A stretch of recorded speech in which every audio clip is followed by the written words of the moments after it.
kerja di perusahaan kecil mau lompat perusahaan besar sulit. Tapi kalau udah kerja di perusahaan besar mau lompat ke perusahaan-perusahaan yang lebih besar gampang. Saya punya kenalan satu, dia pertama kerja langsung di IBM. Habis itu sekarang dia kerja di Google sebagai country manager untuk Asia Pasifik. Hebat, masih muda orangnya. Kapan-kapan saya ceritakan. Ini orangnya sangat menarik. Jadi tadi ya, tergantung teman-teman mau kemana. Kalau mau bangun bisnis sendiri, kerja di perusahaan kecil, banyak yang bisa dipelajari. Kalau perusahaan besar, bayangin loh, ya, sekelas BCA misalnya gitu. Karyawannya sedemikian banyak, sistemnya sedemikian rumit. Tiap orang itu akan punya porsi menjalankan job desk yang sedikit gitu loh. Skill kalian berkembang, tapi nggak banyak. Karena ya cuma itu menjalankan job desk yang ada. Tapi di perusahaan kecil beda. Dan kalian kalau mau berkreatif, perusahaan-perusahaan besar sulit. Kenapa? Ada birokrasi. Dan biasanya politiknya jauh lebih kenceng. Politik ya sikut-sikutan apa segala macam biasanya. Di perusahaan kecil lebih kecil politiknya. Dan kalian mau berkreasi, kalian mau cepet naik apa segala macam jauh lebih gampang. Kalau perusahaan besar ya itu kayak tadi ada sistemnya. Mau jadi direktur minimal 7 tahun, minimal itu. Tapi kalau di perusahaan kecil mau jadi direktur 3 tahun, 4 tahun mungkin. Gitu. Nangkep maksud saya? Jadi itu. Yang kedua tadi mengenai masalah startup ataupun inkubator. Jadi gini loh. Memang fenomena yang sekarang terjadi ini banyak investor itu berani menginvest untuk kita itu membangun startup. Makanya lebih baik berpartner. Berpartner pun juga gampang-gampang susah. Kenapa? Pada waktu kita mau bangun startup, nah ini kalau teman-teman tadi nanya, si Alvin nanya, kira-kira kalau saya bangun enak mana Pak bangun startup apa saya kerja ikut orang? Gini, siap nggak kamu 1 tahun 2 tahun pertama itu nggak ada penghasilan?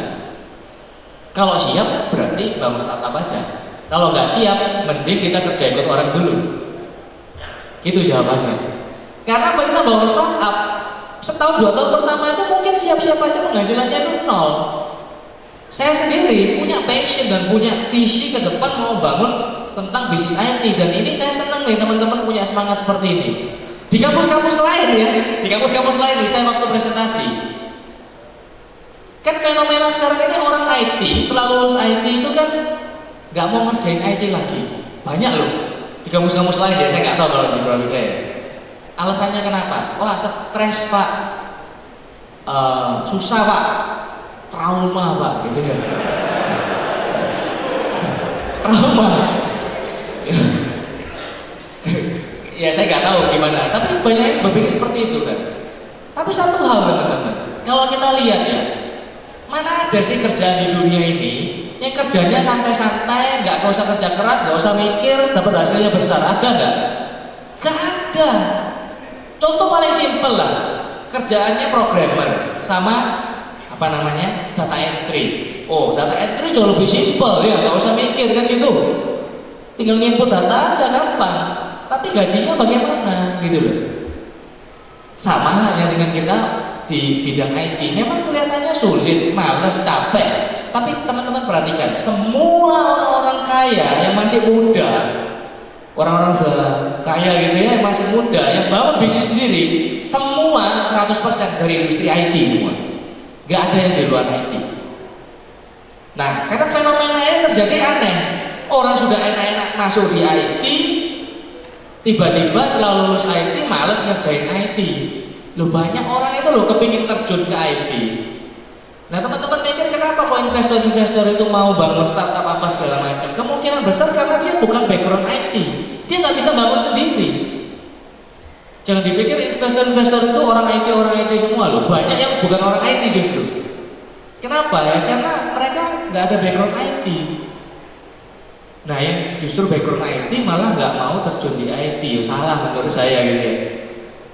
Cuman kalau saya pribadi, karena keuangan saya ini terbatas dulu, Saya kepingin bangun sebuah produk, tapi saya tahu bahwa produk ini butuh waktu 1 tahun 2 tahun minimal. Lah kalau saya nggak punya penghasilan yang lain, nggak bisa saya bangun ini. Nah, maksudnya.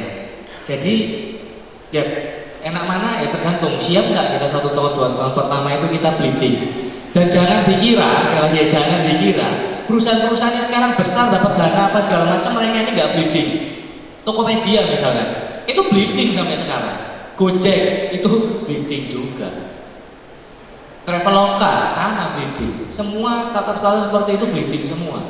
Lah tinggal pada waktu bleeding itu kita siap nggak untuk kita ini kasarannya kerja bakti gitu ya istilahnya ya. Walaupun nanti ke depan mungkin visinya entah dijual atau apa. Ini saya kasih info aja, ini just info. Teman-teman tahu nggak Traveloka itu ngiklan di Google budgetnya setahun berapa? Coba tebak berapa? Traveloka berapa? Ayo tebak aja berapa? 1M kali 300. Sekarang kita mau bangun bisnis itu sendiri, startup sendiri, setengah mati kalau nggak ada investor. Nah, investor yang seperti apa gitu kan? Ya makanya kita ini harus menumbuhkan diri dulu. 300 miliar, nggak main-main. Itu kelasnya Traveloka, belum yang lain-lain. Ini ada yang baru buka, ini Matahari Mall, tahu Matahari Mall? Itu investor lebih gila lagi tuh. Triliun itu nilainya. Ya, ini good news and bad news sebetulnya. Good newsnya apa? Lah kalau orang itu loh berani invest sekian ratus miliar, kepingin invest sekian triliun, kalau potensinya nggak bagus, mana mungkin dong mereka mau invest segitu? Iya kan? Itu good newsnya. Bad newsnya, ya kalau kita buka sendiri, mau bersaing sama mereka, yuk kalah lah kita. Nah makanya itu apa? Lebih baik kita kembangkan diri dulu. Sambil bangun startup nggak apa-apa. Tapi kalau sekarang fokus cuma bangun startup, agak sulit kalau kalian sendirian. Karena kalian harus fokus ke produk. Belum mikirin pemasarannya apa, lebih lama lagi gitu. Ya ini kalau pandangan saya ya. Ya mungkin bisa salah, tapi pandangan saya seperti itu. Kalau yang saya lakukan sekarang, saya bangun bisnis untuk saya nantinya punya duit, untuk saya bisa lakukan riset, bangun produk dan sebagainya. Tetap passion saya di IT nggak hilang. Tapi minimal saya secara income tiap hari, tiap bulannya itu ada. Saya nggak pusing ngurusi income.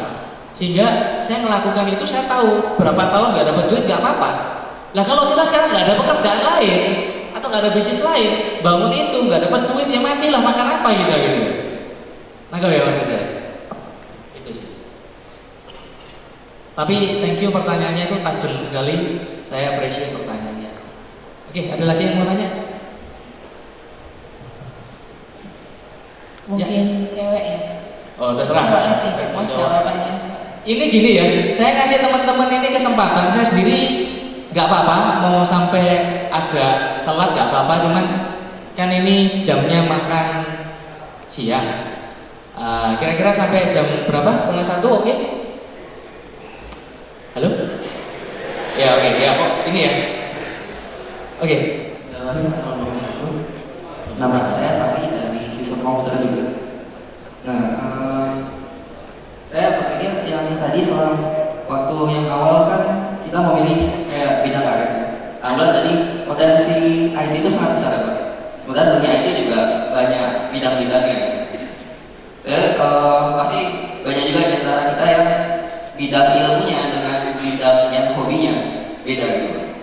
Waktu saat kita untuk memilih untuk bidang karir, jauh lebih baik saat apakah kita memilih yang bidang ilmu kita atau yang hobi kita.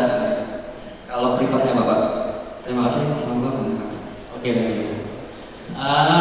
Jadi gini, memang kalau kita berbicara IT itu luas gitu kan ya, macam-macam gitu. Cuman kalau menurut saya itu satu itu dari hobi, yang kedua dari tren. Nah sekarang ini bukan cuma sekarang sih, sejak 2011 waktu saya join di grupnya kapan lagi, saya melakukan research kan.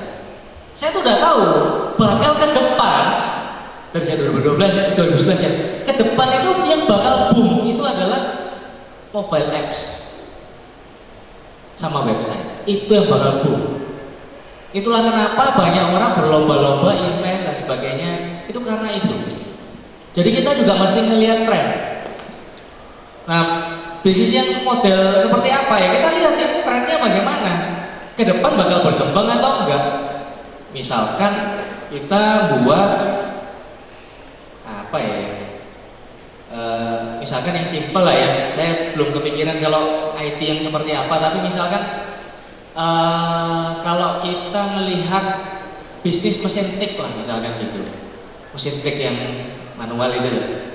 Kalau sekarang kita mau bisnis itu, ya tunggu waktunya mati. Udah gak ada yang pakai itu, pakai komputer semua gitu istilahnya gitu. Nah sama di dunia IT pun juga kita harus melihat trennya ini kemana. Ya nggak bakal mati, games misalkan gitu, itu nggak bakal mati, akan selalu ada. Nah apakah sesuai dengan hobi atau sesuai dengan bidang kita?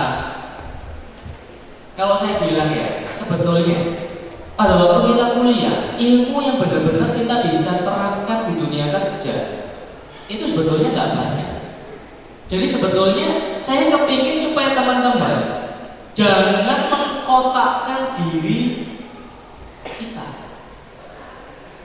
Misalkan saya orang IT, saya teknik informatika, saya ini programmer. Ya udah, saya bisanya cuma programming. Dengan kita mengkotakkan diri, ini sebetulnya kerugian buat kita. Kenapa? Buat kita nggak bisa berkembang kemana-mana. Saya belum cerita lagi. Saya background IT. Saya di Surabaya kerja bangun sistem awalnya di perusahaan properti. Setelah selesai sistemnya, saya jalanin properti.